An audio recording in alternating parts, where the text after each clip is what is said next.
very cozy, misty day in San Francisco, and this is my Crime and Punishment check-in for part 3. So at the end of part 2, Razumikin and Raskolnikov walk back to Raskolnikov's apartment where Raskolnikov's mom and sister are waiting. Part 3 just continues that reunion. It's super tearful and emotional. Raskolnikov hasn't seen his sister and his mom in like a year. A lot has happened. And this reunion ends on a sad note, or like a bitter note, because Raskolnikov forbids Dunya from marrying Luzin. And this upsets Dunya and her mom Pulcheria, because they've been planning this for a while. They've made this like super long journey to the city. I could argue that Raskolnikov is doing this for vaguely noble reasons. He knows that Dunya is just marrying Luzin for his money, and he feels guilty that Dunya might have to make this sacrifice in order to support her mom and Raskolnikov. He feels super guilty about that. Dunya and Pulcheria leave the apartment with Razumikin, and they have a debate over who's going to watch over Raskolnikov, because Raskolnikov is still in a bad way.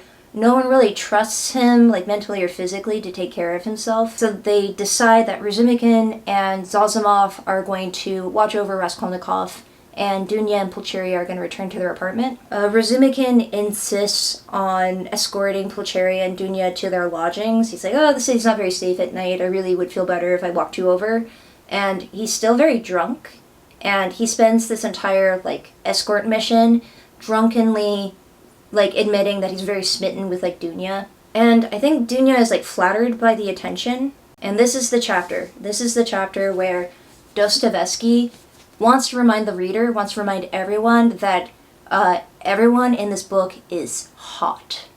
Like, Raskolnikov is hot, his sister is hot, Razumikin is strong as a folk hero, also hot. These are poor but beautiful people. And that's probably why everyone's like so patient with Raskolnikov, because imagine being this messy and ugly. People would not be putting this much effort into fixing his life. So Razumikin safely escorts them back to their lodgings, then picks up Zazimov, and they go spend the night at Razumikin's apartment. To recap, at this point, Raskolnikov is so messy that not just like 1, but 5 people are actively involved in like watching out for him. The maid Nastasia, his friend Razumikin, his other friend Zazimov the doctor, his sister, and this to me is so much like life. I definitely know people who are so chaotic that entire friend groups form around them to keep them half functional. So chapter 2 in part 3 is all from like Razumikin's point of view. It's the Razumikin show again. He wakes up sober, and he feels really embarrassed for how he behaved while he was drunk. He and Dunya and Pulcheria meet up and compare notes about what Raskolnikov's been up to for the past like year and a half. For example, no one really understands like why he was like engaged to the landlady's daughter and what happened, but everyone's glad that the landlady's daughter died so that the marriage didn't happen. Like, grim but understandable. Pulcheria shares a note with Razumikin that she received from Luzin, and in this note, Luzin arranges like a meeting that night and also forbids Raskolnikov from attending this meeting. And Pulcheria is asking Razumikin, like, oh, what should we do? She asks Razumikin what they should do. Like, should they have this like meeting with Raskolnikov? Should they even tell him about this note? And Razumikin, because he is a feminist, he says, let's just do whatever Dunya decides. Yeah, so that is, as far as I've gotten. I have to read like I want to try to read the next couple of chapters by the end of the weekend. And that's going to be hard because I have a lot of errands I need to do. I still need to buy groceries for the week. I have these like shirts that I made that I need to get into the post office. Oh, and I have a friend with a resin printer who's printed some models for me, and I need to pick those up. So I'm going to try my best to get all those things done and finish my reading.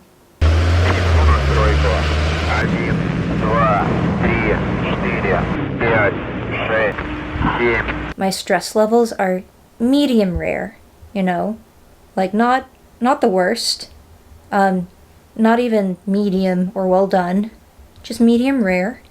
Because I need this paint on the stuff to dry so I can pass out these doodads tomorrow at this like conference that my company is hosting.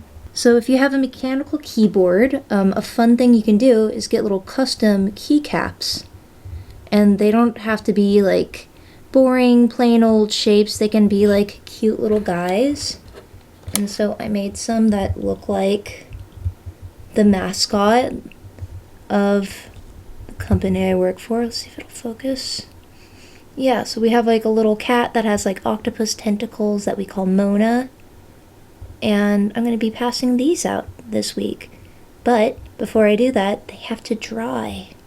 And I'm worried that 24 hours won't be enough for them to get, dry. I'm worried they'll still be sticky tomorrow morning. So here's hoping.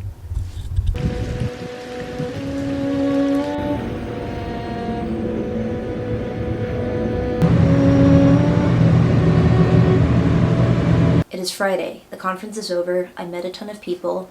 I passed out all my keycaps and swag that I made.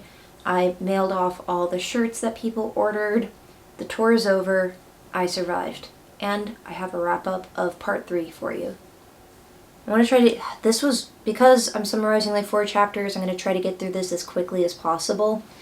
Dunya invites Raskolnikov to that dinner party that Luzin organized, where he like explicitly forbids Raskolnikov from attending. So, drama. Alright, in the same scene, Raskolnikov has a weird monologue about his like strange engagement to the landlady's daughter. He says that looking back, it's like really weird that he loved this woman so much because she was ugly, not even that wealthy, and just sick all the time. And he like admits to everyone in the room that if she wasn't so sickly, he probably wouldn't have been so into her. Just like really explaining explicitly that he's into sad, ugly girls. So there really is like hope for all of us mids out there. So speaking of sad, ugly girls, Sonia, the sex worker, shows up at Raskolnikov's apartment with like everyone there and invites Raskolnikov to her father's memorial service and the memorial like dinner that traditionally I guess you have after a Russian funeral service. Sonia then leaves Raskolnikov's apartment and we follow the perspective of a man that is like following her back to her apartment. And he's creepy, he's like suspicious as shit. And when Sonia notices him following her, he just tries to act like a goofball, like, oh, what a coincidence, like, I just happened to be renting a room nearby, it's so weird that we were going the same way. Just, like, creepy. Extremely creepy. Alright, next scene. Raskolnikov and Razumikin are going to Detective Porfiry's apartment, and along the way, Raskolnikov teases Razumikin for liking Dunya. And the scene is very sweet because we get to see Raskolnikov not be morbid and grim and sick and sad. We get to see him less serious and like more playful. It's very cute. Next scene, Raskolnikov and Razumikin are going to Detective Porfiry's house. And you might think this is weird, like if I committed a crime, why would I go to the home of the detective who's trying to solve that crime? Well, Raskolnikov is doing this because he thinks he can try to get the ring and the watch that he pawned back without a paper trail. Turns out Porfiry is Razumikin's like relative. We don't know what kind of relative, just that they're related. And Razumikin thinks that, you know what, if you just like talk to this guy, I'm sure he'll just like hand you over this evidence, like no problem. And so right at the top when they get there, Porfiry says, sorry, you've got to make a written request just like everyone else. And it's weird, actually. You're the last person to try to get their stuff back. And another thing, I already knew that this was your stuff because the pawnbroker wrapped these items in a piece of paper, and that piece of paper had your name and the date that you pawned these items on it. This whole scene in Porfiry's apartment was really hard to follow because it's like a mix of a lot of like ranting about philosophy, and it turns out that Porfiry, his favorite kind of prank, his favorite kind of joke to play is to pretend to believe something he doesn't believe. So he'll like lie to people. He just wants to see how far he can string people along. In any case, Porfiry reveals that he actually like read this article that Raskolnikov wrote before he dropped out as a student. And in this article, Raskolnikov argues that there are some special people who the rules don't apply to. They can murder, do crime, and it's fine because they're super special boys, and they can do whatever they want. And an example of one of these like very, very special golden boys is like Napoleon. Porfiry then asks the question that, I had, which is, Raskolnikov, do you yourself believe that you're one of these like special boys? And Raskolnikov dodges the question by saying, if I was, I wouldn't tell you. So Porfiry then talks about the pawnbroker's case and how he no longer suspects either of the painters. And because he knows that Raskolnikov was like recently on the premises, he asks Raskolnikov, oh, what time were you at the pawnbroker's and do you remember seeing painters like the night of the murder? And Raskolnikov says, well, I think I remember being there before 8, and I definitely don't remember seeing any painters. And then Razumikin reminds everyone that this is a nonsense conversation because Raskolnikov was not even there the night of the murder. He was there like 2 days before. And then Porfiry laughs it off. He's like, oh, shucks, you got me. Yeah, you're right. And then Raskolnikov is like, he just starts being super paranoid. He's like, holy shit, like, did this guy just trick me into admitting that I was like there the night of the murder?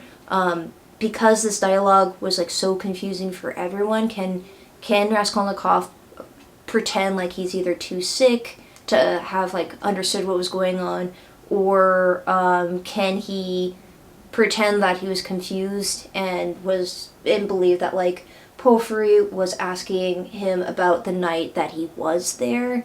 The whole thing is like really weird. And after Raskolnikov and Razumikin leave the detective's house, they have a conversation about like what happened. Raskolnikov is asking Razumikin, hey, do you think Porfiry suspects me? Like, do you think I acted like weirdly or suspiciously? Did I say anything that would make it seem like I was there the night of the murder? And Razumikin is like, no, you're fine. Everything's fine.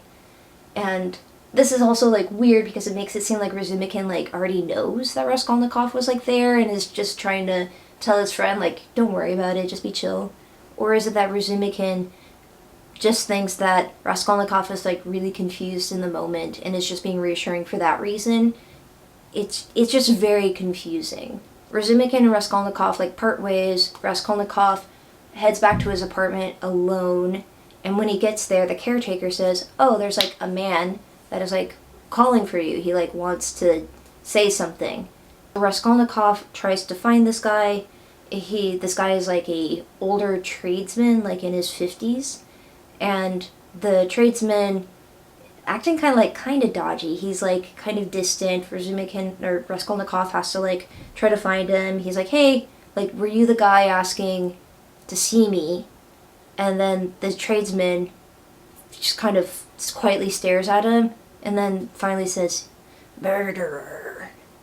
Raskolnikov asks him what he means, and the tradesman like repeats, you're a murderer. It's all very like creepy and weird. And this triggers like another like panic attack. This triggers like another illness, like another like sleepy illness in Raskolnikov. He goes back to his apartment. He has like an awful like night terror. When he wakes up, yet another strange man is in his room. And this man, however, does introduce himself as a like Svig. I just looked up how to pronounce it. Svidrigaïlov's wife. Alright. So this guy introduces himself as Svidrigaïlov, the former employer of Dunya. So the guy that almost ruined Dunya's life because he was so smitten with her and wanted to like have like an affair with her. And that's how part 3 ends. So at the end of part 3, I have some questions. Is the man, the creepy man who followed Sonia, the same creepy guy who called Raskolnikov a murderer? What is going to happen at this dinner party at Luzin's? What's going to happen at this like memorial service for Marmeladov? And what's the deal with this like detective? Is he going to catch Raskolnikov? Is Raskolnikov going to turn himself in? Raskolnikov, he had like a panic attack when this like stranger called him a murderer. And on a 1 out of 10 scale, I think I would say 3. I would give a confidence rating of 3 that Raskolnikov gets away with this thing. So that's my wrap up for part 3. I have 3 weeks to read part 4 and 5, and I'm a little worried about it because it's like the holidays. There are parties. It's gonna be like chaotic. People are gonna be traveling, and we'll see how far I get.